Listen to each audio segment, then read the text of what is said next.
கர்த்தர் எதை அங்கீகரிக்கிறார்? மூன்றாவது நாம் பார்க்க போறோம். சங்கீதம் 102:16 படிங்க. சங்கீதம் 102:16 யார் வாசிக்கிறார்? சங்கீதம் 102:16 திக்கற்றவர்களின் ஜபத்தை அவர் அங்கீகரிப்பார். அல்லேலூயா. திக்கற்றவர்களின் ஜபத்தை கர்த்தர் அங்கீகரிக்கிறார்.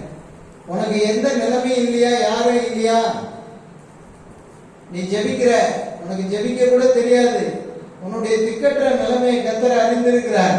உன் திக்கற்ற ஜபத்தை கர்த்தர் அங்கீகரிக்கிறார். இன்னைக்கு அநேக தனக்கு ஏற்ற வசதியோடு கூட தன்னுடைய ரேஞ்சுக்கு வர்றவங்களை தான் அங்கீகரிக்கிறதுல இன்னொரு விஷயம், தன்னுடைய ஸ்தானத்துல சமத்துக்கு சமமா உட்கார வைக்கிறதுன்னு அர்த்தம். நல்லா புரிஞ்சுங்க. அல்லேலூயா, அல்லேலூயா. திக்கற்றவர்களின் ஜபத்தை அவர் அலட்சியம் பண்ணாமல் அவருடைய விண்ணப்பத்தை எழுதுகிறார், அங்கீகரிக்கிறார்னு எழுதி. அப்புறம் திக்கற்றவர்களா இருக்கீங்களா? உங்க வாழ்க்கையில திக்கற்ற நிலைமையா, வழி தெரியலையா, என்ன செய்வது அறியாத புரியாத தவிக்கிறீங்களா? அடுத்த நிலைமை என்ன, அடுத்தது சூழ்நிலை என்ன, அடுத்தது எனக்கு இந்த மாதிரி ஒரு தேவைக்கு நான் என்ன பண்ண போறேன், இந்த மாதிரி எனக்கு ஒரு கஷ்டம் வந்துருச்சு, இப்படிப்பட்ட ஒரு இக்கட்டான நிலையில நான் மாட்டிக்கிட்டேனே, எனக்கு யார் உதவி செய்வா, எனக்கு அடுத்தது யார், எந்த நிலைமை, என்ன நிலைமை என்று நீ ஒரு திக்கற்ற நிலையில, திக்கற்றனா வழி தெரியாத, வழி அறியாத, அடுத்த வழி என்னன்னு புரியாத. அல்லேலூயா. ஆண்டவர் சொல்றார், நானே வழியும் சத்தியமும் ஜீவனுமாய் இருக்கிறேன். அல்லேலூயா. என்னிடத்தில் வருகிறவனை நான் புறமே தள்ளுவதில்லை. உலகத்தில் இருக்கிற எல்லாரும் புறமே தள்ளுவாங்க. கர்த்தருக்கு ஸ்தோத்திரம். அல்லேலூயா. ஒரு திக்கற்ற நிலைமை, என்ன பண்றதுன்னு ஒன்றும் புரியல. இருக்கிறதெல்லாம் செலவழிஞ்சு போச்சு, இருக்கிறதெல்லாம் ஒண்ணுமில்லாம போச்சு. ஒண்ணுமில்லாம தவிக்கிற நேரம் கர்த்தர் தான் கை கொடுத்து உதவுறாங்க. அவர் தான் உன்னை அங்கீகரிக்கிறவர், உன் வேண்டுதலை கேட்கிறவர். அதுக்கு உதாரணமா தான் இளையகுமாரனுடைய கதையை படிக்கிறோம்.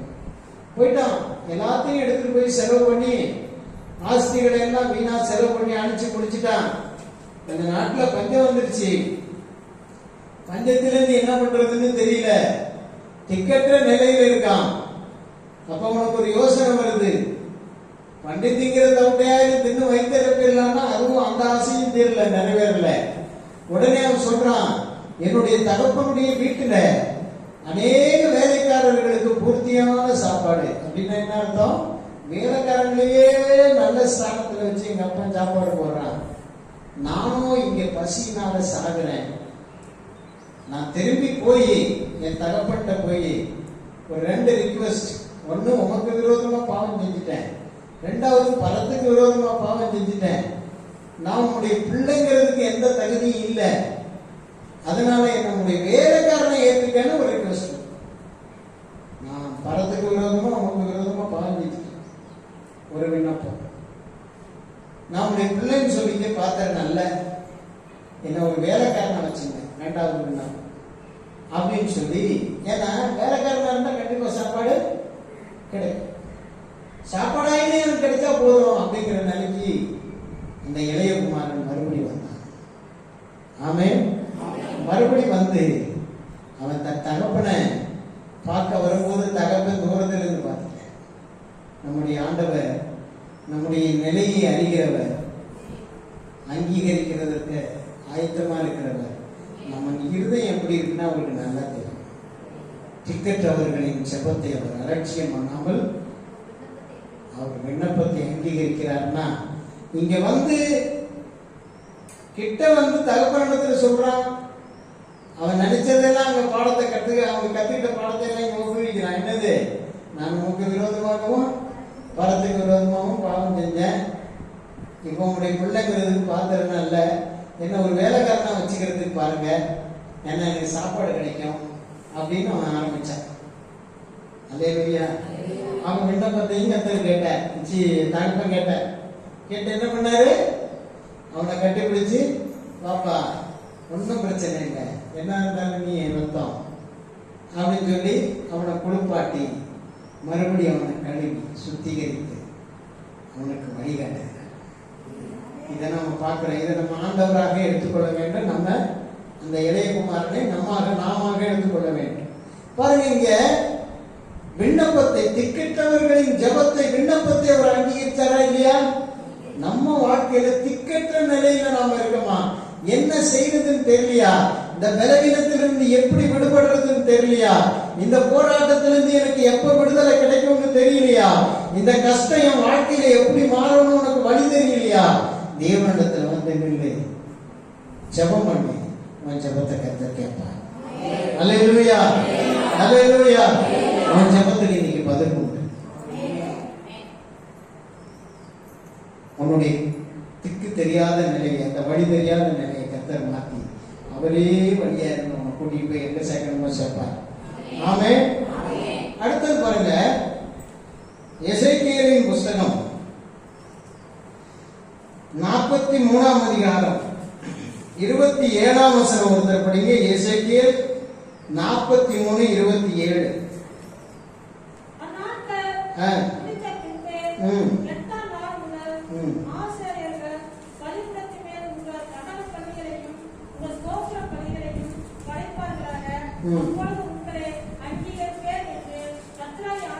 அப்பொழுது உங்களை அங்கீகரிப்பேன் என்று கர்த்தராகிய ஆண்டவர் சொல்லுகிறார். அல்லேலூயா. ஆண்டவர் சொல்றாரு, நீங்க என்ன பண்ணுங்க? படிங்க மறுபடி. அந்நாட்கள் முடிந்த பின்பு ஆசாரியர்கள் பலிபீடத்தின் மேல் உங்கள் தகன பலிகளையும் ஸ்தோத்திர பலிகளையும் படைப்பார்களாக. அப்பொழுது உங்களை அங்கீகரிப்பேன் என்று கர்த்தராகிய ஆண்டவர் சொல்றார். இப்ப என்ன செய்யணும்? சர்வாங்க தகன பலியும் ஸ்தோத்திர பலிகளையும் செலுத்தும் போது அந்த ரெண்டு பலியும் கர்த்தர் அங்கீகரிக்கிறேன்னு ஆண்டவர் சொல்றார். அல்லேலூயா. சர்வாங்க தகன பலினா என்னை முழுமையாய் நான் இன்றைக்கு அர்ப்பணிக்கிறேனோ அந்த அர்ப்பணிப்பையும், ஸ்தோத்திர பலிகள் என்றால் கர்த்தருக்கு நான் என்னை இனிமே என் நாவினால மற்றவங்களை துதி பாட மாட்டேன், மற்றவங்களை புகழ மாட்டேன், மனுஷ புகழ்ச்சிக்கு நான் இணங்க மாட்டேன், மனிதன் சொல்லுகிற பேச்சுக்கு நான் கட்டுக்கொண்டு ஓட மாட்டேன், என் தேவனை ஸ்தோத்தரிப்பேன் என்று அவருக்கு ஸ்தோத்திர பலிகளை நான் செலுத்த ஆரம்பித்த உடனே இந்த ரெண்டையும் கர்த்தர் அங்கீகரிக்கிறார். அல்லேலூயா. அப்ப உபவாச நாள் முடிந்த பின்பு, 8ஆம் நாள் முடிந்த பின்பு அப்படிங்கறத நான் திருப்பி மாற்றி சொல்றேன். உபவாச நாட்கள் முடிந்த பின்பு சர்வாங்க தகன பலிகளையும் ஸ்தோத்திர பலிகளையும் நாம் செலுத்தும் போது கர்த்தர் நம்முடைய ஜெபங்களை எல்லாம் அங்கீகரித்து, நம்முடைய ஸ்தோத்திர பலிகளை அங்கீகரித்து, அன்றைக்கு இருக்கிற ஸ்தோத்திர கூட்டத்தை அங்கீகரித்து ஆண்டவர் இறங்கி வந்த ஆசீர்வாதம். அல்லேலூயா, அல்லேலூயா. உன்னை நீ முழுமனதோடு நீ அர்ப்பணிப்பாயானால் சர்வ அங்க தகன பலினா இந்த அங்கத்தின் அனைத்து பகுதிகளையும் நீ ஆண்டவருடைய சித்தத்திற்கு முழுமையாய் அர்ப்பணித்து, ஏசப்பா உலகத்துக்கு ஊழியம் செஞ்சது போதும், பாவத்துக்கு ஊழியம் செஞ்சது போதும், பிசாசுக்கு ஊழியம் செஞ்சது போதும், என் சுயத்துக்கு ஊழியம் செஞ்சது போதும், இனி கர்த்தருக்கே நான் ஊழியம் செய்ய போறேன், அப்பா உங்களுக்கு ஸ்தோத்திரம் ஸ்தோத்திரம் ஸ்தோத்திரம் ஸ்தோத்திரம்னு ஆண்டவர் பாதத்தில் நீ ஓடி வந்து இருப்பாயானால் உன்னுடைய ஸ்தோத்திர பலிகளையும் உன் சர்வாங்க தகன பலியையும் கர்த்தர் அங்கீகரிப்பார். ஆமென். அல்லேலூயா, அல்லேலூயா. உன்னை அங்கீகரிக்கிற வழி இதுதான். நீ விட்டு நீ ஓடுனேன்னு வச்சுக்க, உனக்கு அங்கீகாரம் இல்லாமனாக்கா இங்க உன்னை கர்த்தர் அங்கீகரிக்கலன்னா நீ எங்கேயும் போய் அங்கீகாரம் பெற முடியாது. போய் சொல்லு ஓடி போனவனுக்கெல்லாம், இங்க இருக்கலன்னா உன்னை அங்கீகரிக்க மாட்டார் ஆண்டவர், நீ பரலோகமே போக முடியாது. சொல்றேன், நான் தைரியமா சொல்றேன். சத்தியத்தின் வழியில நடத்துகிற இந்த சபையிலே நீ கட்டுப்பட்டு இந்த சபையிலே நின்று இந்த சபையிலே சர்வ அங்க தகன பலியாக உன்னை அர்ப்பணித்து ஸ்தோத்திர பலிகளை நீ செலுத்திக் கொண்டு எந்த நிலையில கர்த்தருக்கு துதி செலுத்தி இங்க அமர்ந்திருந்தாயானால் உன்னை கர்த்தர் அங்கீகரிக்கிறது நிச்சயம். இல்லைன்னா உன்னை அங்கீகரிக்க மாட்டார். அல்லேலூயா, அல்லேலூயா.